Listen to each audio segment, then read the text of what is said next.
Il nous reste à parler de la distance par rapport à 3 points non alignés et à 3 droites séquentes. Regardez un petit peu ce que j'ai tracé ici. J'ai mes 3 points non alignés et mes 3 points non alignés, ça forme évidemment, si je les relie, un triangle. Tout comme mes 3 droites séquentes. Si j'ai 3 droites qui sont séquentes entre elles, on voit qu'elles vont également former un triangle. En fait, lorsqu'on va trouver le point qui se trouve à équidistance de mes 3 points non alignés ou le point qui est situé à équidistance de mes 3 droites séquentes, ça va être un point important et essentiel pour construire ce qu'on appelle les cercles inscrits au triangle ou les cercles circonscrits au triangle.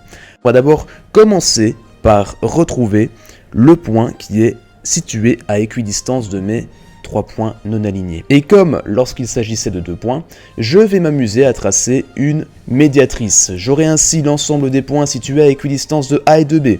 Je vais faire la même chose pour le côté BC, pour le segment BC. Pareil pour A et C. En fait, tout simplement, je vais essayer de retrouver le seul et unique point qui va à la fois être à la même distance de A et de B et de C, et enfin de A et de C.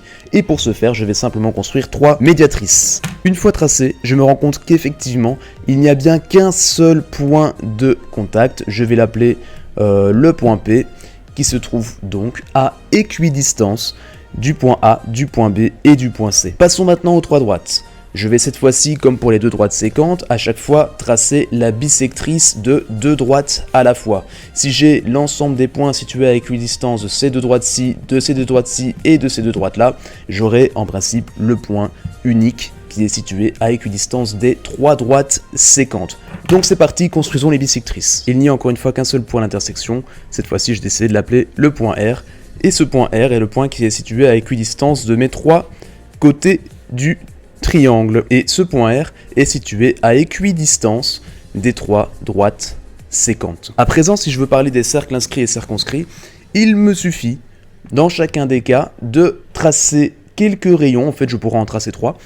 Et ainsi déterminer mon cercle inscrit au triangle et mon cercle circonscrit au triangle. Le circonscrit au triangle, ce sera pour le cas du point qui est situé à équidistance de 3 points non alignés. Ce que je viens de construire, c'est donc les 3 segments de même longueur. Ces 3 segments vont donc être des rayons de mon cercle. Je n'ai plus qu'à tracer un cercle dont le centre était le fameux point situé à équidistance des 3 points non alignés.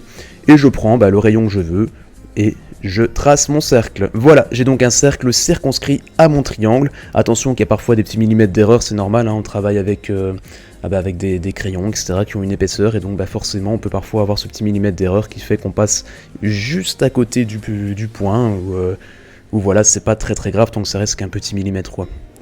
Même chose du coup pour les 3 droites séquentes, je vais donc tracer mes distances entre mon point et chacune de mes droites. Ça va en fait finalement représenter à nouveau des rayons.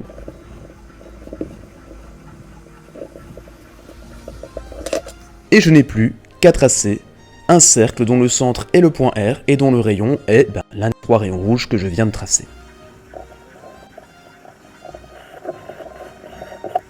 Et voilà, j'ai mon cercle inscrit cette fois-ci à mon triangle. Donc.